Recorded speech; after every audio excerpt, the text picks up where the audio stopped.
Hello बच्चों, चलिए प्रश्न पढ़ते हैं। उत्सर्जी पदार्थों के आधार पर जंतुओं को कितने भागों में वर्गीकृत किया गया है, लिखिए। अब हम प्रश्न की मुख्य अवधारणा देखते हैं।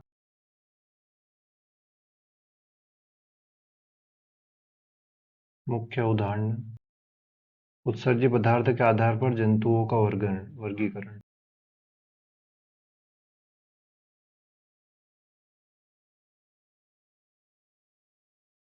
आधार पर जंतुओं का वर्गीकरण।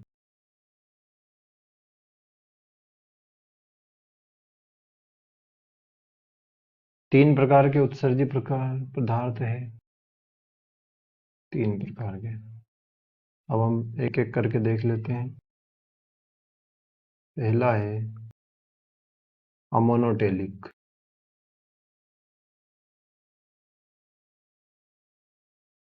जैसा कि यह नाम से ही प्रदर्शित है, यह अमोनिया का उत्सर्जन करेगा। अमोनोटेलिक यानी अमोनिया का उत्सर्जन होगा इससे। इसके लिए जल की ज्यादा आवश्यकता होगी। जल की रिक्वायर ज्यादा होगी। अब हम इसके उदाहरण देख लेते हैं। अस्थिल मछलियां, जो कि अमोनोटेलिक होती है। जलीय उभयचर,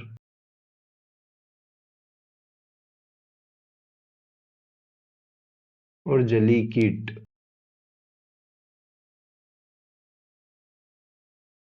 अब हम उत्सर्जी पदार्थ का दूसरा प्रकार देखते हैं, यूरियोटेलिक।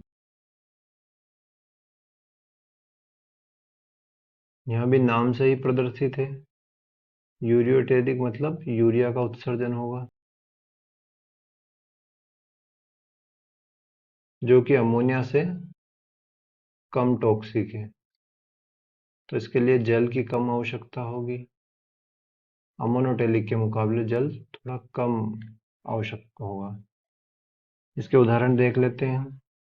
स्तनधारी, मनुष्य भी यूरियोटेलिक में ही आते हैं। वह जो स्थलीय उभयचर होते हैं, जलीय उभयचर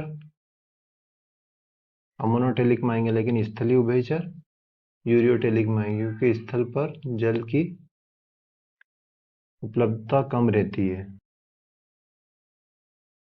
और समुद्री मछलियां,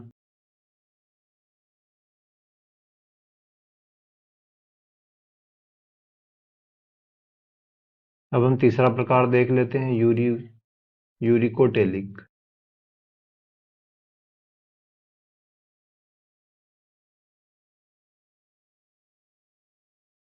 यह यूरिक अम्ल का उत्सर्जन करेगा। यूरिक अम्ल का।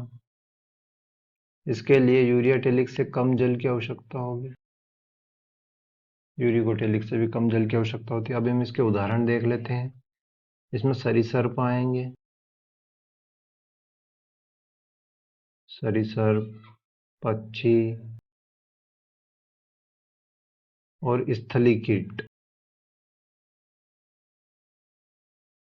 यह यूरिक अम्ल का उत्सर्जन गोलिका या पेस्ट के रूप में करते हैं। इसमें जल की यूरियोटेलिक के मुकाबले कम आवश्यकता होती है। दिए गए प्रश्न का सही उत्तर है, तीन भागों में इनको वर्गीकृत किया गया है। पहला है अमोनोटेलिक, दूसरा है यूरिकोटेलिक, यूरियोटेलिक, और तीसरा है यूरिकोटेलिक। मैं आशा करता हूँ आपको समझ आया होगा। धन्यवाद।